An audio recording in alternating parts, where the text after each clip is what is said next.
Hi there, my name is Agnes, and today I'm going to talk about how do you implement technology into counselor education. Objectives.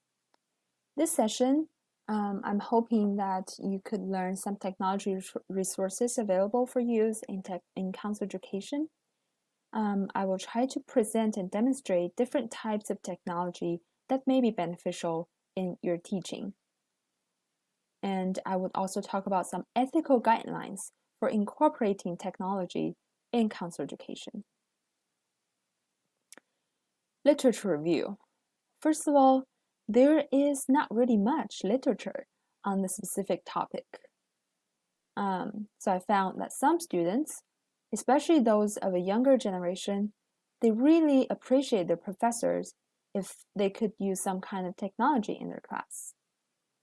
However, some other students, especially non-traditional students, they struggle a lot in academia due to a lack of training and knowledge and even confidence just using technology.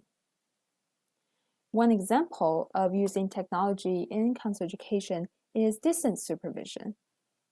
In a survey among over 600 counseling students in K-12 programs, 1/3 of them said that distance supervision actually exists in their program. And about half of the programs that have surveyed have distance supervision.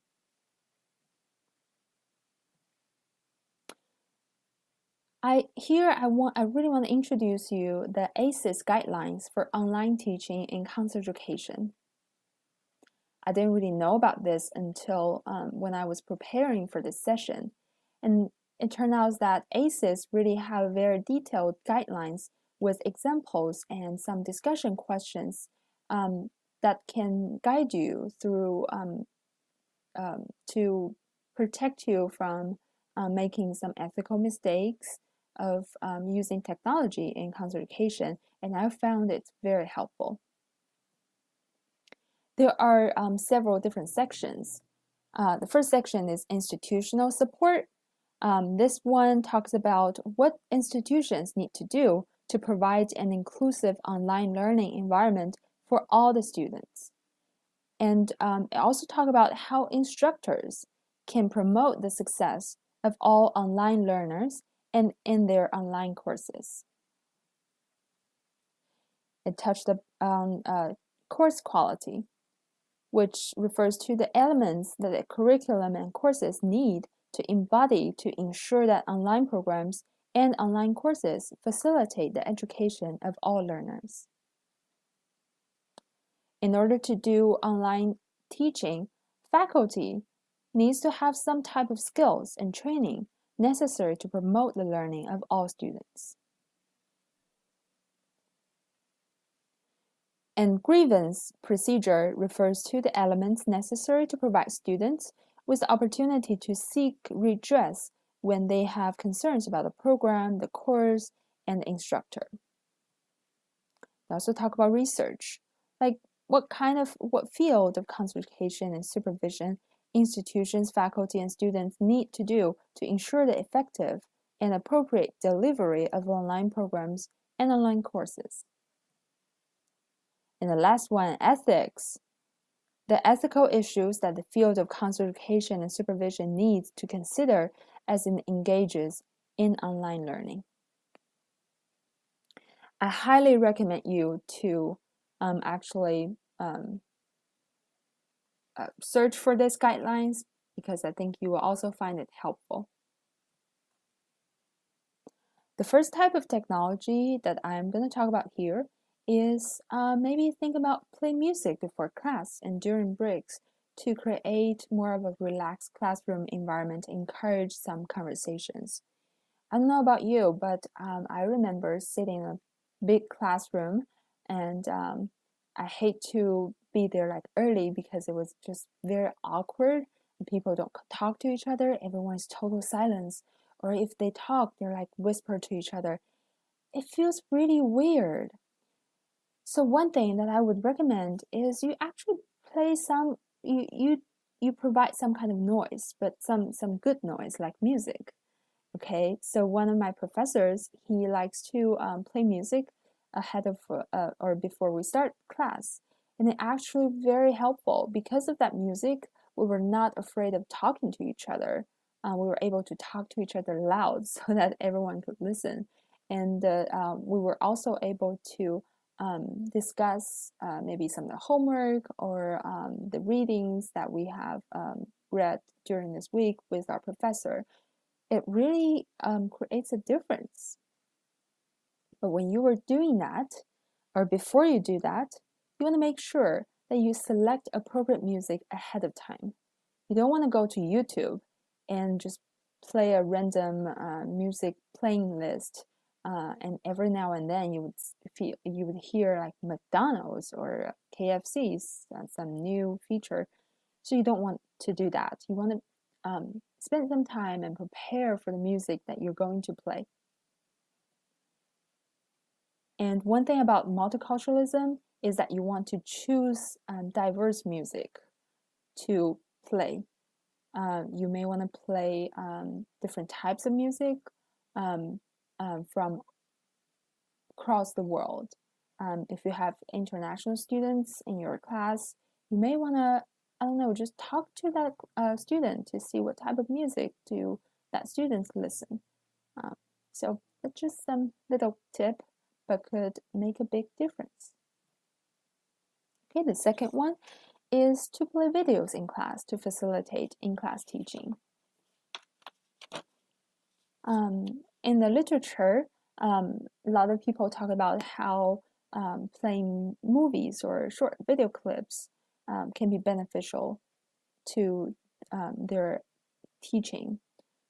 So Pearson talked about using short video clips for diagnosis purpose, and another two researchers talk about how you play play videos that were about demonstrating a specific skill, like intending skills. You could also play videos when you teach counseling theories and also multicultural competence development. I remember watching a video um, between a counselor and a client, and there were just a lot of microaggression that has been going on. And it was really hard for you to actually explain that to students.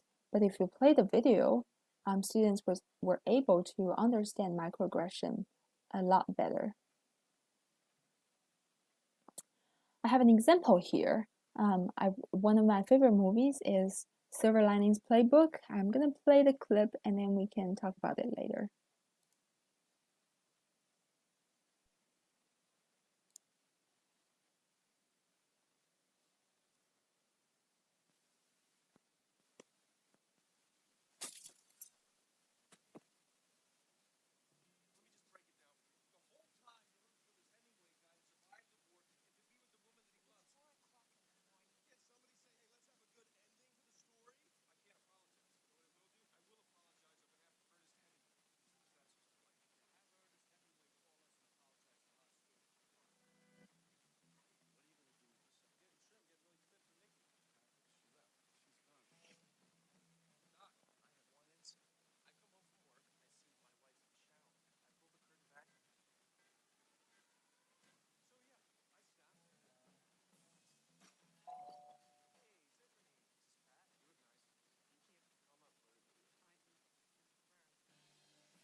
Okay, so that is a clip that I really want to show you. So as you noticed, that the guy whose name is Pat have some issues about anger control, and the other girl, whose name is Tiffany, she's actually struggling with like she doesn't know how to process her grief, and she's also kind of bipolar. Actually, she has been diagnosed as bipolar as well. And I recommend this movie because I think in this movie it has portrayed mental health illness pretty well, including like the family dynamic. So not only the two people who are struggling with mental health issues, but also people surround them, their friends, their family members, even strangers. So I think it's just a really good movie to show to your students, and that's going to facilitate how they learn the materials. And so that's example, and here are some example questions. If you want to make this video, or if you want to play this in your psychodiagnosis class, one question could be Pat, the guy in the movie, has been diagnosed with unspecified bipolar. What symptoms did he show in the movie? You could actually ask students to identify those symptoms. The second example question is, in a counseling theory class, you could ask a student to choose a counseling theory to explain Tiffany's behaviors. How do you make sense of her behaviors? And then for an assessment class, you can maybe talk about, based on the information from a movie, make a genogram for Pat. Because in a movie, apparently there are a lot of family dynamics going on. So a genogram maybe could be better to, I guess, uh, learn the materials. And then you don't have to like play videos. You could also just prepare some helpful videos and post them online. You could record a video by yourself. Like here, I recommend you to maybe record some kind of orientation videos for assignment.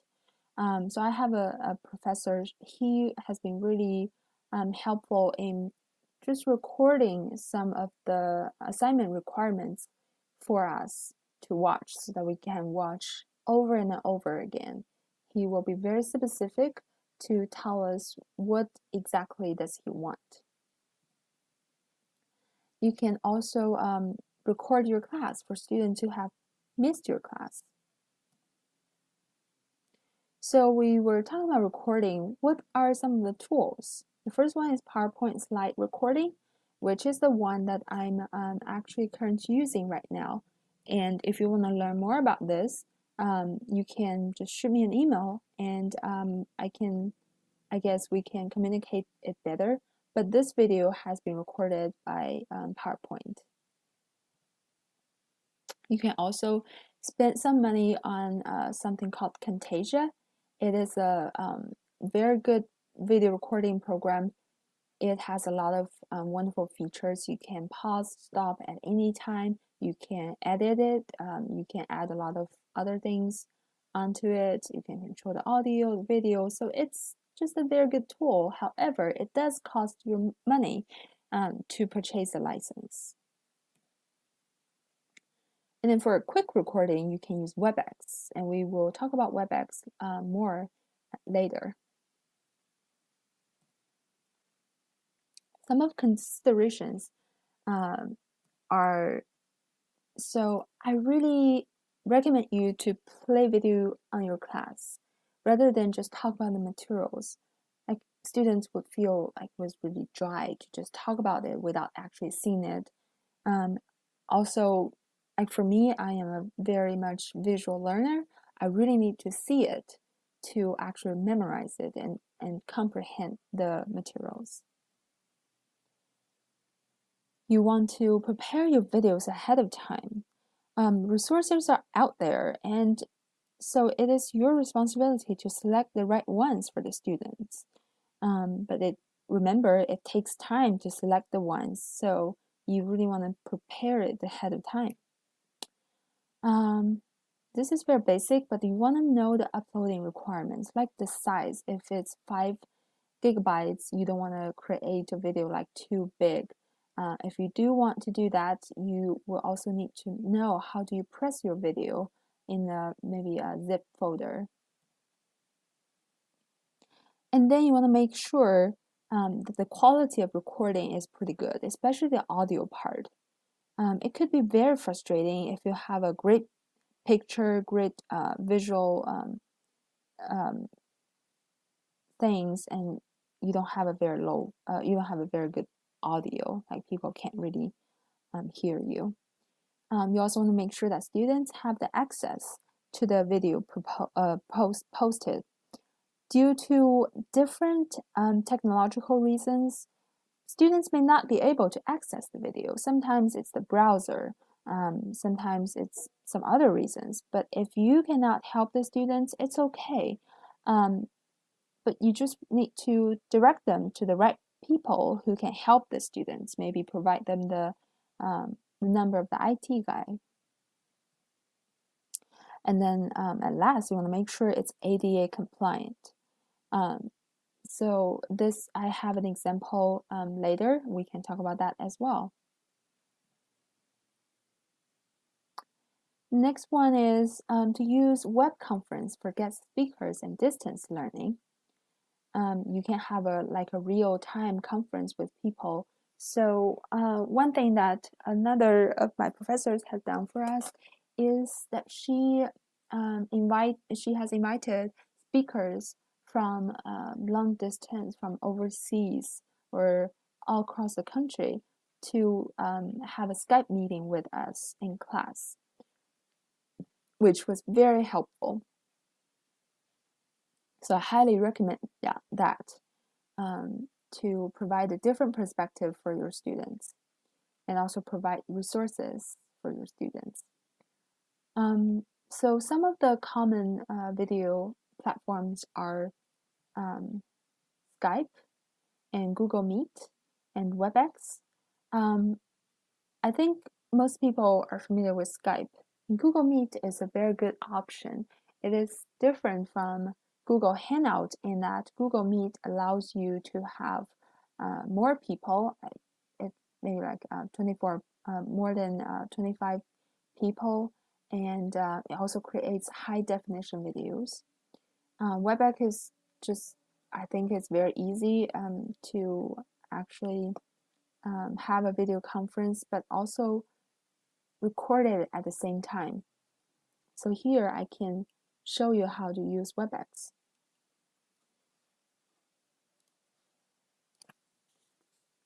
I'm just going to type WebEx into my browser.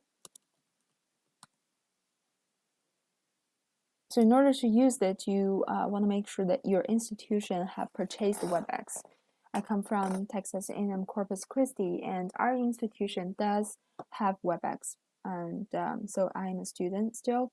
So I'll just go to this website and I do host or join a student meeting. And then here I am. And this is my WebEx. I need to sign in. Of course, I also need to put my phone number there, and you don't have to download that.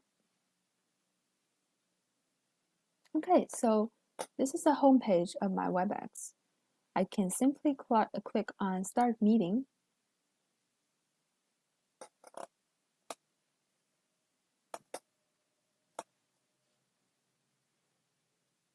And that's me. So I can here, it also have a share screen feature, and I can invite a friend to join my meeting by click on it and maybe send an email to the friend.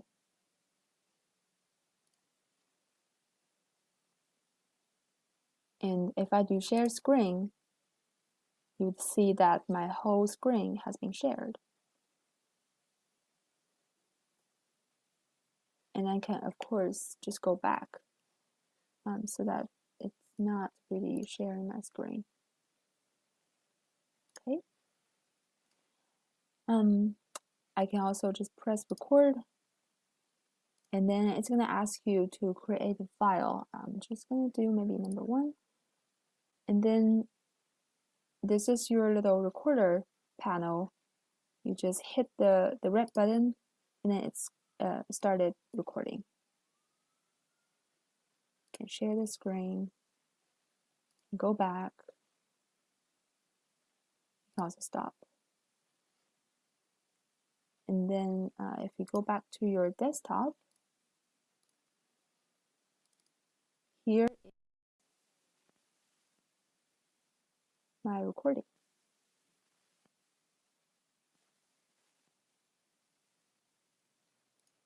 Okay. So let's come back to our presentation. All right, that's WebEx.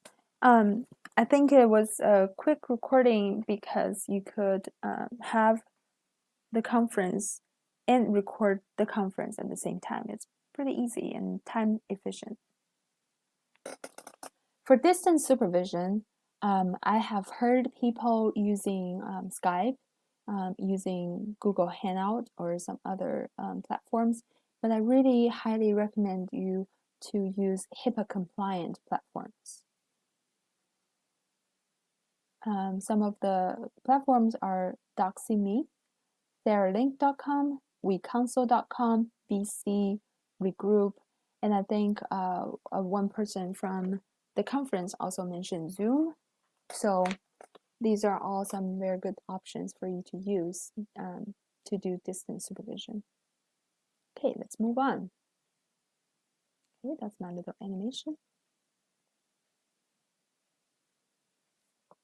I also provided some considerations for you if you want to do a video conference. First of all, it's very basic, is to make sure you have a very good Wi-Fi connection that would allow you to actually do the conference. You want to try it out in a location where you plan to have the meeting. For example, if you want to do the meeting in the 150 classroom, you want to go to the room 150 and ahead of time to test out to see if the connection is okay. Because the signals can be very different in this room and in another room. You want to contact with the speakers ahead of time. You want to make sure the speakers has sufficient knowledge to set up the video conference. I know it sounds very like basic, but I mean sometimes if you, for example, if you're doing like you want to do a Skype meeting, sometimes the speaker just don't really remember the password. Like if someone wants me to do a video chatting with the other person, it takes me, I would say, 10 minutes to maybe 1 hour to try out my password to make sure I remember my password. And you don't want that happen during your class. So make sure that they know how to set up the meeting and they're familiar with that. One thing that could be very helpful is to provide an outline or even provide some questions for the speaker. Like what my professor have done before is she always give us students a week time to think about 2 questions to ask the speaker and send it to her before our meeting so that the speaker would have already prepared for all those questions.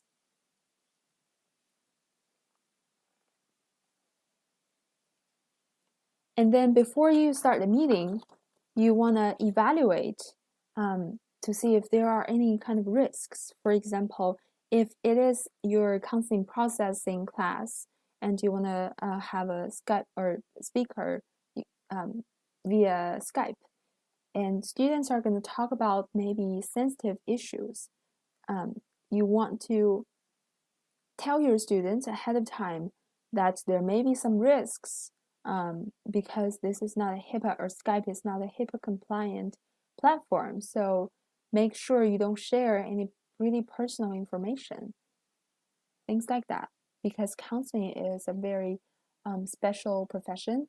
Most of when we were in counseling programs, most of us, we tend to share present our vulnerability in front of people.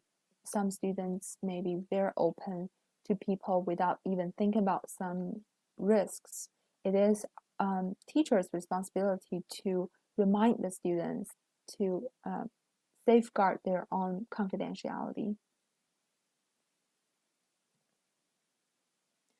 And then you want to provide trainings for students as needed. If you cannot train the students, direct them to the people who can, if they want to do like a conference, video conference. The next thing I have here is to create some online quizzes. I really like the idea of having some real-time quizzes in class because, you know, we're all different. And like for myself, I'm really introverted and I'm one of those people who's making good grades, but I just don't really answer the questions. It takes my energy to answer the questions in class. I mean, it's pretty scary. And also, English is not my first language, so every time I answer a question in class, it scares me.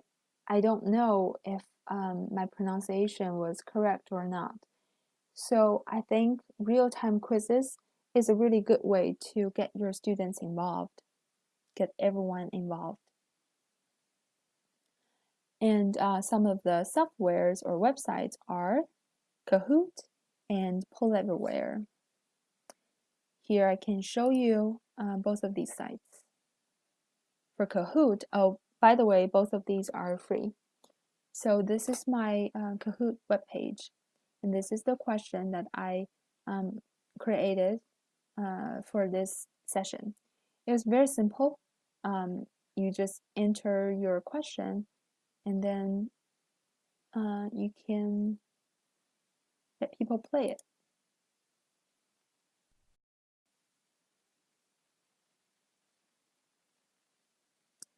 There are like different modes. You want to do a classic. It's going to give you like a ping. So you will tell all of your students to use this ping to join this room and play the quiz.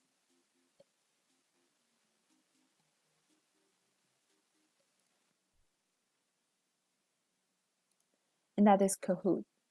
To learn more about those, how to use Kahoot, I can provide you another video that's from YouTube. That is a tutorial of how you set up a Kahoot. And then also have Poll Everywhere. Okay, you just free sign up, and this is my page for my Poll Everywhere. So as you can tell, if you have been to my TACES session, this is the quiz that I created, and this is the result that we got. So it seems like vanilla and strawberry were two of the most popular ice cream flavor among our TACES attendees in my session. Anyways, so you create a quiz like that, like which flavor is blah blah blah, and then you show students this screen. So students could either respond at this website or they could text this to this number. And this should be different for every single one quiz that I created.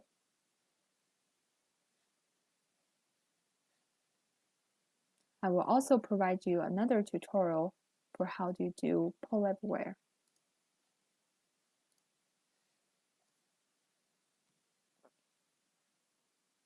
The next one is Blackboard quizzes and exams. I know almost everyone were using Blackboard, and there are some pros and cons for doing quizzes online. First of all, the format is kind of limited because it's very easy. it's easier to grade multiple choice questions online, but it was really hard to do some essay questions. Therefore, most of the quizzes on the Blackboard are like multiple choice.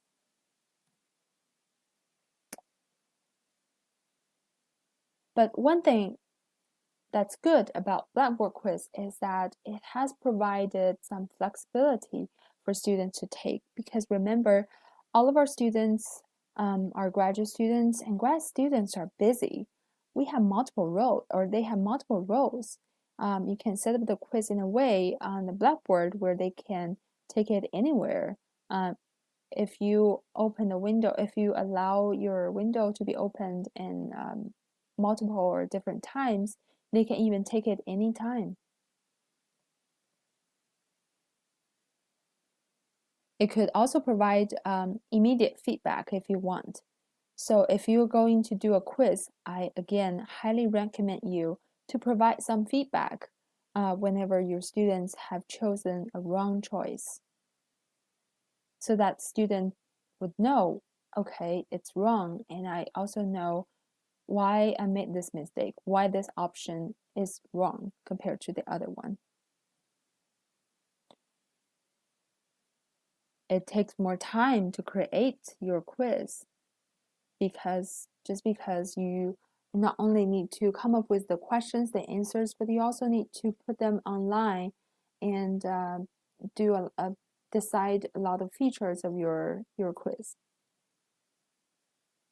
Very difficult to monitor. It may be very difficult to monitor if your students use their textbooks or they text each other during an online exam, or maybe they just do the quiz together. However, there is one way that you can monitor if the students have opened the quiz or not, or if how frequently your students have access to the materials you posted on Blackboard. All right, now we move on to a new concept of classroom. This classroom, or flipped classroom, has been used among most of the middle school teachers, which I think is a fantastic idea. It refers to a blended instructional method that reverses traditional classroom by delivering class content online before class, just like this. I record my lecture, I send it to you, and then you can do that to your students. You record your lecture, you send it to them, and ask them to review the materials ahead of time. And in your class, in your actual meeting class, you bring the activities to the classroom, and the students bring their questions to classroom. Merlin have introduced using flipped classroom in 4 K-Crep core courses, including helping relationships, group counseling, career development, and social cultural diversity. I will also provide this article as my reference. This article has done a great job in providing some of the curriculum creation of 4 different classes using flipped classroom.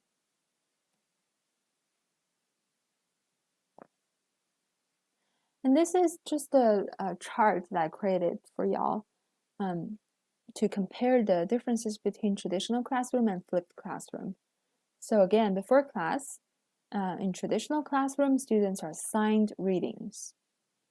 And for the latter, students will finish readings guided through learning modules. You will, in order to do this, you will provide the students with the lecture and also with the learning objectives, and also include some maybe discussion question or reflective questions.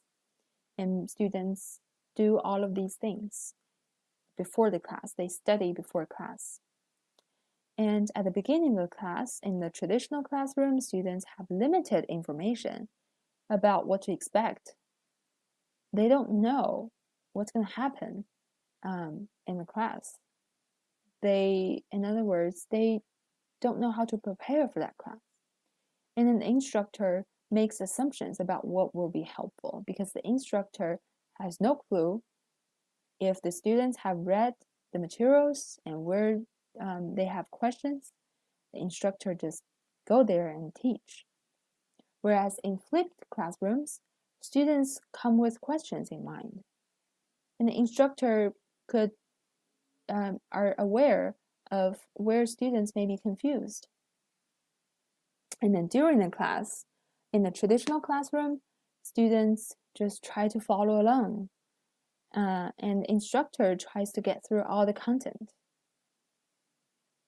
But in the flipped classroom, students learn through group-based activities and apply skills learned through reading. The instructor guides the process with feedback and answer questions. We all know that experiential learning helps students more than just basically traditional lecture teaching. And this type of classroom, flipped classroom, provide opportunity for that experiential learning.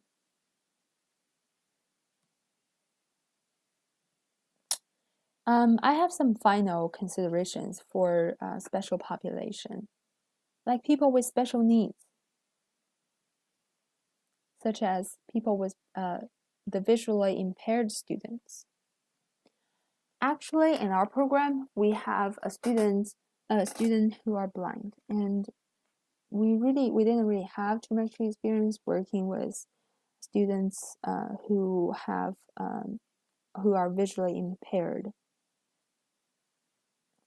And I was TA for that class, and whenever I teach that class, I really need to make sure that if I provide a video, I need to provide the video with caption. And if I do any pictures, like any tables, just like that earlier, I want to make sure that I have the words so that the student's computer could read the words for him. There was one time I asked a student, I asked him, so like these, like your classmate provided some wonderful pictures. I wonder how does your computer describe those pictures to you? And he said, the computer just tell me that there are two pictures, and that's it. And there's no way that this student could know what those pictures were or how those pictures were important for him. So I actually reached out to him and asked him to give me some advice in working with people who are visually impaired. And he said he gave me some of these advice. Like, first of all, is to use the voiceover for iOS, which are like iPad, iPhone, MacBook, and use narrator for Windows system. You could also recommend visually impaired students to purchase Braille products online that could help them reading. And then they can also use magnifier in PC for visually impaired students. And then use caption videos. Whenever you prepare a presentation, you want to have bigger letters so that students will have no trouble reading those things. All right, that's all I have here. So again, I really appreciate that all of y'all have attended my session. And I will post this on YouTube, and I'll send this out to you via email. However, here are some of the email addresses that of the speakers. Top one is me. The other two are my co-presenters. You are more than welcome to contact with us. I'm more than willing to discuss anything related to technology in counseling and in teaching with you guys, and I hope to see you guys in the future. Thank you for watching.